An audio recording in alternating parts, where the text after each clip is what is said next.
Positivity चल रही है लगभग 0.25% के करीब पिछले कुछ दिनों से चल रही है और केसेज जो पहले थोड़े कम थे अभी थोड़ा ज़्यादा हुए हैं। हमने इसको रोकने के लिए टेस्टिंग बहुत ज़्यादा बढ़ा दी है। अब डेली हमारे टेस्ट 85,000 से लेकर 90,000 के करीब टेस्ट हो रहे हैं। देश का जो एवरेज टेस्टिंग है उससे हम 5 गुने से ज़्यादा टेस्ट कर रहे हैं। आइसोलेशन भी कर रहे हैं, कॉन्टैक्ट ट्रेसिंग भी कर रहे हैं। एक एक टेस्ट पॉजिटिव जो आ रहा है उसको 30 लोगों को हम कॉन्टैक्ट ट्रेसिंग कर रहे हैं, सबको आइसोलेट भी कर रहे हैं ताकि इसको जल्द से जल्द कंटेन किया जा सके। सतीश जी, साइड में ही जो अस्पताल हैं वहाँ पर भी मरीजों की संख्या बढ़ रही है, तो मेरा सवाल पहले ये है कि क्या प्राइवेट अस्पतालों में और सरकारी अस्पतालों में क्या डायरेक्शन दिए गए हैं हेल्थ डिपार्टमेंट? नहीं, देखिए अभी हॉस्पिटल्स के अंदर सफिशिएंट नंबर ऑफ बेड्स हैं। अभी भी जो ऑक्यूपेंसी है वो 20% से आसपास चल रही है। 20% ऑक्यूपेंसी है, 80% बेड खाली है और इसके ऊपर पूरी नज़र बनाए हुए हैं। जैसे ही अगर थोड़ी सी ऑक्यूपेंसी बढ़ती है तो हम और भी बेड बढ़ा देंगे तो बढ़ा देंगे। एग्जाम्पल के लिए जैसे Rajiv Gandhi super speciality hospital में 500 बेड हैं, ऑक्यूपेंसी से 20 बेड के आसपास 20-25 है, तो sufficient number of beds available है। लेकिन क्या गंभीर मरीज ज्यादा आ रहे हैं तो आईसीयू बेड और ऑक्सीजन? नहीं, आईसीयू बेड्स भी अभी 20% ही है। नहीं, हमने जितने भी देखिएगा एलएनजेपी में हमारे पास 300 बेड है, 300 आईसीयू है और जैसे राजीव गांधी 500 बेड है उसमें 300 आईसीयू है। तो बहुत बड़ी संख्या में आईसीयू बेड्स रखे गए हैं और भी जरूरत होगी तो बढ़ा देंगे। तो चिंता वाली अभी कोई बात नहीं है कि बिल्कुल बेड की कमी है, देखिएगा नहीं। बेड्स के लिए मैं आपको बता देता हूँ, पहले भी हमने कभी ऐसे कमी नहीं होने दी।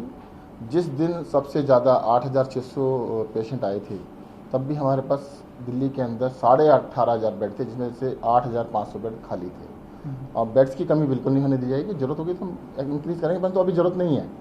अभी ऐसा लगता है कि 20% ऑक्यूपेंसी, 80% खाली है, तो अभी 80% खाली है तो अभी जरूरत नहीं है। थोड़ा सा बढ़ेगा तो देखेंगे। सर, क्या लगता है कि अभी पर्व त्योहार काफी आने देखिए, कब तक ये मान रहे हैं कि ये ऐसे ही पीक रहेगा इसका? देखिए, ऐसा लगता है कि एक हफ्ता हमें इसको डेफिनेट ट्रेंड को चेक करना पड़ेगा कि एक हफ्ते के बाद क्या होता है, क्योंकि इसको कोई भी डेफिनेटिव ट्रेंड आने में 3-1 हफ्ते लग जाते हैं।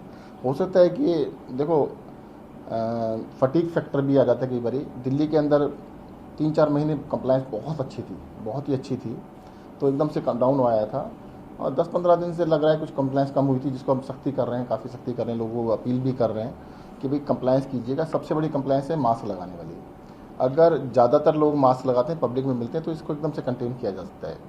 1 साल की जद्दोजहद के बाद सबने समझ लिया है कि भाई मास्क लगाना पब्लिक में जाने के अंदर सबसे इम्पॉर्टेंट है। मैं एक अपील आपके माध्यम से ये भी करना चाहूँगा, बहुत सारे लोगों ने वैक्सीन दिल्ली में लगवा ली है, 10 लाख से ज़्यादा लोग लगवा चुके हैं, परंतु वो भी अगर पब्लिक में जाते हैं तो मास्क जरूर लगाएं, मास्क को ना छोड़ें। सर, जो बाहर से लोग आ रहे हैं, ये भी देखा जा रहा है कि पंजाब जैसे या महाराष्ट्र जैसे जो राज्य जहाँ कोविड के मामले ज़्यादा हैं, उनको लेकर और कोई सख्ती बरतने की तैयारी? देखिए, हमने रैंडम टेस्टिंग स्टार्ट की है रेलवे स्टेशन के ऊपर, एयरपोर्ट्स पे रैंडम टेस्टिंग स्टार्ट कर दी है। हाँ, ये बात बिल्कुल सत्य है आपकी जो बात कही है आपने, क्योंकि दिल्ली देश की राजधानी है। देखो, राजधानी है तो दिल्ली के लोग भी बाहर जाते हैं, वापस भी आते हैं, बाहर के लोग भी दिल्ली आते हैं और ऐसे केस सामने आए हैं कि जैसे कि कोई दिल्ली से पंजाब गए, वापस आए तो वो कोरोना पाए गए। कई लोग मान लो महाराष्ट्र से आए तो कोरोना पाए गए। इस तरह केस सामने आ रहे हैं। एक्सपर्ट से आपकी बात हुई क्या कह रहे हैं? अचानक मामले क्यों बढ़ने लगे दिल्ली में? जब दिल्ली में ठहराव था तो फिर बढ़ने क्यों लगे मामले? नहीं, इसको देखो, ये तो लौट के जैसे आते हैं ना, ये खत्म नहीं हो रहा आसानी से। और डॉक्टर एक्सपर्ट का शुरू से ही कहना है कि आप ये मत मान के चलिए कि एकदम से खत्म हो जाएगा, कि you have to learn to live with it. अब लर्न करने के अंदर ये है कि लोग मास्क लगाते हैं, 2-3 महीने शिद्दत से लगाते हैं, फिर एकदम से छोड़ देते हैं। तो मुझे लगता है कि जो समझ में आ गया, भाई देखो बाकी कुछ समझ नहीं आया, ये बिहेव कैसे करेगा वायरस, कैसे नहीं करेगा, गर्मी में चलेगा, सर्दी में चलेगा या नहीं चलेगा। ऐसे तो कुछ का कहना ये भी है कि जब मौसम बदल रहा है, जिस टाइम पर भी मौसम बदल रहा है, एकदम से इसकी काफ़ी बढ़ते हैं। जब सर्दियाँ आई थी तो बढ़े थे, पिछली बारी गर्मियाँ स्टार्ट हुई तब बढ़े थे, अब गर्मियाँ स्टार्ट हुई तो स्टार्टिंग में मतलब मौसम बदलने में है, परंतु इसका कॉन्क्रीट कहना कि भाई ये यही कारण है, ऐसा नहीं है। पर मैं ये कहता हूँ कि भाई जो भी कारण है, जिस भी कारण है, उससे बचाव का रास्ता पता लग गया आपको। अब बचाव का रास्ता पता है तो मास्क लगा लो ना, इसके अंदर इश्यू क्यों बनाना है? ये साथ ही ये जो प्राइवेट अस्पताल हैं, क्योंकि मरीजों की संख्या बढ़ रही है और लोग प्राइवेट अस्पताल का भी ज्यादा रुख करते हैं, प्राइवेट अस्पताल मनमानी न करे, इसके लिए सरकार ध्यान रख रही है क्या? देखिए, सरकार ने पहले ही आदेश दिए हुए हैं, रेट्स फिक्स किए हुए हैं, उससे ज़्यादा नहीं मिल पाएंगे।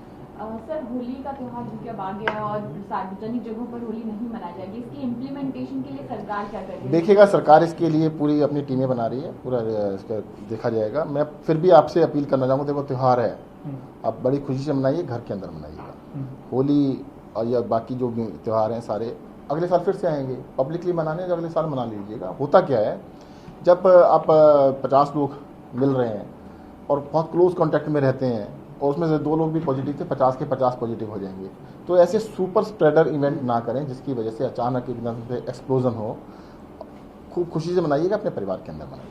सर एक बात बोली आपने कि टीम बना रहे, थोड़ा इसका ब्रीफ बता दीजिए, कितनी टीम जिले के हिसाब से बना रहे जिले हैं वाले या वार्ड के हिसाब से बना रहे हैं, कितनी बनी? डीएम्स को कहा गया है, वो टीम बना रहे हैं, पुलिस को भी कहा गया है, वो भी बना रहे और हैं। कोई उल्लंघन करता पाया जाता है सर, तो किस तरह? तो उसके बाद कानूनी कार्रवाई कीजिए। सर 1 अप्रैल से जो 45 साल से ऊपर वाले सभी लोगों के लिए वैक्सीनेशन शुरू कर देगा, तो दिल्ली में भी 1 अप्रैल से शुरू हो जाएगा और उसके लिए बिल्कुल तैयारी करें? 1 अप्रैल से हम स्टार्ट कर देंगे। मैं आपको जानकारी के लिए बता देता हूँ, वैक्सीनेशन में थोड़ी दिक्कत ये आ रही थी कि उसको रजिस्टर्ड कराना होता है पहले। बहुत सारे लोग रजिस्टर्ड कराने में मतलब या तो टैक्स हैवी नहीं है, करा नहीं पाते हैं, और रजिस्टर्ड करा भी लेते हैं तो जो असाइन डेट होती है उस दिन किसी काम में बिजी हो जाते हैं, नहीं पहुंच पाते हैं।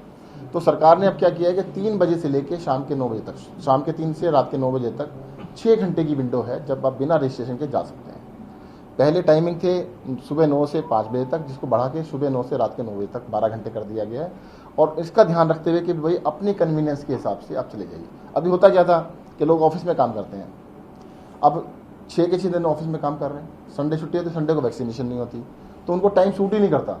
तो हमने क्या किया कि रात को 9 बजे तक कर दिया। ऑफिस से वापसी आते टाइम आप हॉस्पिटल में जाइएगा और वैक्सीन करा के आ जाइए, कोई रजिस्ट्रेशन नहीं चाहिए, जिस दिन भी आपको टाइम लगे उस दिन करा के आ जाइए। इसकी वजह से वैक्सीनेशन का बहुत आराम रहेगा। सर आपने एक और बात कही थी कि 18 साल से ऊपर के लोगों के लिए वैक्सीनेशन खोल दिया जाए, इसके पीछे क्या देखिएगा कि जब केंद्र जो है चरणबद्ध तरीके से उसको नहीं, हमने केंद्र से लेटर लिखा था मुख्यमंत्री जी ने, उसके बाद ही 45 साल किया गया। कोई बात नहीं, 45 को पूरा कर लेते हैं, उसके बाद उसकी बात करेंगे। सर वैक्सीन की उपलब्धता है या अभी शॉर्टेज कितनी है, थोड़ा नंबर बता दीजिए, कितनी अभी वैक्सीन देखिए वैक्सीन सफिशिएंट नंबर में है, मिल रही है केंद्र सरकार से? सफिशिएंट नंबर में वैक्सीन है, कंपनियां दे रही हैं। सर ये रूमर एक फैल रही थी लगातार, और राज्यों में लॉकडाउन को देखते हुए कुछ शहरों में कई लोग दिल्ली में भी लॉकडाउन की अफवाहें फैला रहे हैं, उसके लिए एक अगर आप जारी कर सकते अभी हैं। लॉकडाउन की ऐसी कोई संभावना नहीं है। मैं आपको एक और चीज बताता हूँ, लॉकडाउन करके देखा गया था, लॉकडाउन करने का कुछ लॉजिक था। लॉजिक ये था कि उस टाइम पर किसी को भी नहीं पता था ये वायरस कैसे फैलता है।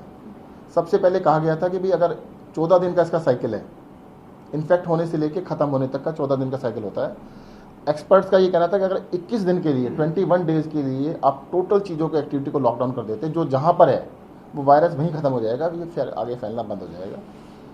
लॉकडाउन को बढ़ाते गए, उसके बावजूद भी ऐसा नहीं हुआ कि कंप्लीटली खत्म हो जाए। तो मुझे लगता नहीं है कि लॉकडाउन इज ए सोल्यूशन।